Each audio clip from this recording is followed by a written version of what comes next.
சேமியானாவே unhealthy food அப்படின்னு நம்ம எல்லாருமே நினச்சிட்ருக்கோம். அது ஒரு பெரிய மிஸ்கன்செப்ஷன் தான் நான் சொல்லுவேன். நீங்கள் எப்படி அந்த சேமியா யூஸ் பண்ணுறீங்க, என்ன சேமியா யூஸ் பண்ணுறீங்கங்கிறதுல அதோட பெனிஃபிட்ஸ் மாறும். இந்த வீடியோவில் பிரியாணி ஸ்டைலில் ப்ரோட்டீன் ரிச் சேமியா எப்படி செய்கிறதுன்னு நம்ம பார்க்கலாம். இது செய்கிறதுக்கு நம்மளோட மெயின் இன்க்ரீடியண்ட் எக் தான். அதே மாதிரி நான் சொன்ன இன்க்ரீடியண்ட் லிஸ்ட் சேர்த்து வச்சுக்கோங்க.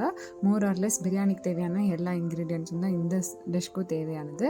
நீங்கள் ஃபஸ்ட்டு என்ன பண்ணுறீங்கன்னா, ஒரு கடாயில் எண்ணெய் ஊற்றி 3 முட்டையை உடைச்சி அதுக்கு தேவையான சால்ட், மஞ்சத்தூள், பெப்பர் போட்டு எக் ஸ்க்ரம்பிள்ஸ் பண்ணி வச்சுக்கோங்க.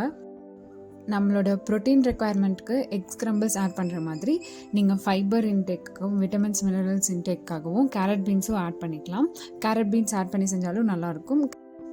அதே மாதிரி மைதாக்கு பதிலாக ஹோல் வீட் சேமியா எடுத்துக்கோங்க. எப்போவுமே ஹோல் வீட் சேமியாவுக்கு பெரிய டேஸ்ட் டிஃப்ரென்ஸ் உங்களுக்கு இருக்காது. நம்ம இந்த இன்க்ரீடியன்ஸ்லாம் போட்டு செய்யும் போது அதோட டேஸ்ட் கண்டிப்பாக நல்லா வந்துடும். ஸோ நீங்கள் ஹோல் வீட்டில் சேமியா செஞ்சால் நல்லா இருக்குமா அப்படின்னு யோசிக்கவே வேண்டியதில்லை. கண்டிப்பாக நல்லா வரும். ஹோல் வீட் சேமியா எடுத்துக்கோங்க. நம்மளோட எக் ஸ்க்ரம்பிள்ஸ் ரெடி ஆனதுக்கப்புறமா சேமியா செய்கிறதுக்கு கடாயில் கொஞ்சமாக எண்ணெய் ஊற்றிக்கோங்க. அந்த எண்ணெய் சூடானதுக்கப்புறமா நம்ம தாளிப்புக்கு கொஞ்சமாக சோம்பு, ஒரே ஒரு கிராம்பு, ஒரு பட்டை, சின்ன துண்டு பட்டை, அப்புறம் ஸ்டார் நீஸோட 2 லீவ்ஸ் போட்டிங்கன்னா போதும். அப்புறம் கொஞ்சம் கருவேப்பிலை போட்டுக்கோங்க. இந்த இன்க்ரீடியன்ட்ஸ் நிறையா போடாதீங்க, கொஞ்சம் கொஞ்சமாக போட்டால் போதும். அதுக்கப்புறம் பெரிய வெங்காயம் 1 நல்லா சின்னதாக ஸ்லைஸ் பண்ணி அதை ஆட் பண்ணிக்கோங்க. இப்போ வெங்காயம் நல்லா கண்ணாடி பதத்தில் வணங்கினதுக்கப்புறமா நம்மளோட இஞ்சி பூண்டு பேஸ்ட் ஆட் பண்ணணும். இஞ்சி பூண்டு பேஸ்ட்டும் நீங்கள் ரொம்ப ஆட் பண்ணணும்னு அவசியம் இல்லை, 1 ஸ்பூன் ஆட் பண்ணால் போதும்.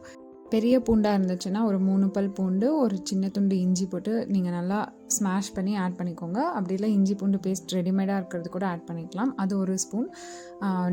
ரொம்ப நிறையா ஆட் பண்ணணும்னு அவசியம் இல்லை. ஒரு 3/4 1 டேபிள் ஸ்பூனுக்குள்ளே இஞ்சி பூண்டு பேஸ்ட் ஆட் பண்ணிக்கோங்க. நிறையா ஆட் பண்ண வேண்டாம். ஆட் பண்ணிவிட்டு அந்த இஞ்சி பூண்டும் நல்லா வணங்க விட்டுருங்க. இஞ்சி பூண்டு போட்டால் எப்போவுமே நீங்கள் வணக்கிட்டே இருக்கணும், இல்லைன்னா அதை அடி பிடிச்சிரும். ஸோ நல்லா வணக்கிக்கோங்க.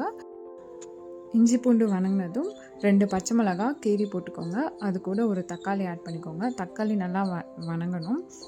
ஸோ தக்காளி ஆட் பண்ணி கொஞ்சமாக தண்ணி ஊற்றி மூடி வச்சுட்டு ஒரு 8 மினிட்ஸ் பக்கம் ஆகும் சிம்மில் வச்சிங்கன்னா தக்காளி வணங்குறதுக்கு.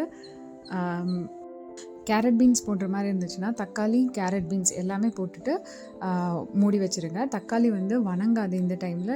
நீங்கள் கேரட் பீன்ஸ் போடும்போது அந்த ஷேப்லேயே தான் அப்படியே இருக்கும், பட் நல்லா வெந்துடும். அதுவும் நீங்கள் ஒரு 8 மினிட்ஸ் கேரட் பீன்ஸ் போட்டு வேக வைக்கிற மாதிரி இருக்கும். ஸோ கேரட் பீன்ஸ் ஆட் பண்ணுற மாதிரி இருந்தால் அந்த மாதிரி ஃபாலோ பண்ணிக்கோங்க. அதுக்கப்புறம் கொத்தமல்லி, புதினா கொஞ்சமாக ஆட் பண்ணிவிட்டு அது நல்லா வணங்கினதுக்கப்புறமா 2 டம்ளர் தண்ணி ஊற்றிக்கோங்க. 1 டம்ளர் சேமியாவுக்கு 2 டம்ளர் தண்ணி. வீட் சேமியாவுக்கு கொஞ்சம் அதிகமான நேரம் வேக வைக்கிற மாதிரி இருக்கும். ஸோ தண்ணி நல்லா கொதிச்சு வந்ததுக்கப்புறமா உப்பு பார்த்துக்கோங்க. உப்பு பார்த்துட்டு 1 டம்ளர் சேமியா ஆட் பண்ணி அவ்வளோதாங்க. சேமியா ஆட் பண்ணி மூடி வச்சு கொஞ்சம் நேரம் வேக விட்டு எடுத்திங்கன்னா சேமியா ரெடி. இது கூட நம்மளோட எக் ஸ்க்ரம்பிள்ஸ் ஆட் பண்ணோன்னா நம்மளோட முட்டை சேமியா ரெடி.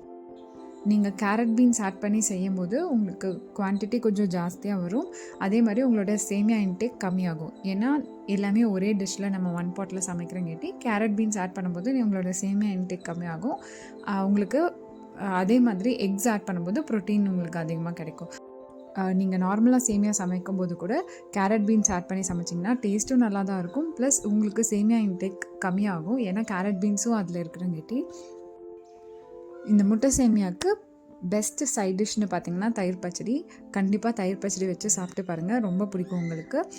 தயிர் பச்சடியில் நீங்கள் குக்கும்பர், கேரட், வெங்காயம் போட்டு கொஞ்சமாக கொத்தமல்லி தழை போட்டு தயிர் பச்சடி செய்யலாம். இல்லை ஒன்லி என்ன உங்கள் வீட்டில் அவைலபிள் இருக்கோ அதை வச்சு நீங்கள் தயிர் பச்சடி செஞ்சுக்கோங்க.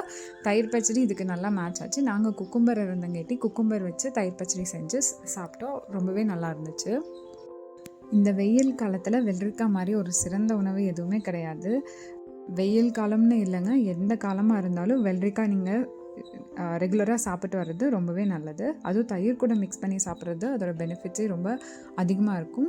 ஸோ மறக்காமல் இந்த முட்டை சேமியாவும் வெள்ளரிக்காய் தயிர் பச்சடியும் ட்ரை பண்ணுங்கள். ட்ரை பண்ணிவிட்டு எப்படி இருந்துச்சுன்னு மறக்காமல் கமெண்ட் பண்ணுங்கள். இதே மாதிரி ஹெல்த்தியான ரெசிபீஸ் பார்க்குறதுக்கு நம்ம சேனலை லைக் பண்ணிக்கோங்க, ஷேர் பண்ணிக்கோங்க, சப்ஸ்கிரைப் பண்ணிக்கோங்க. தேங்க்யூ.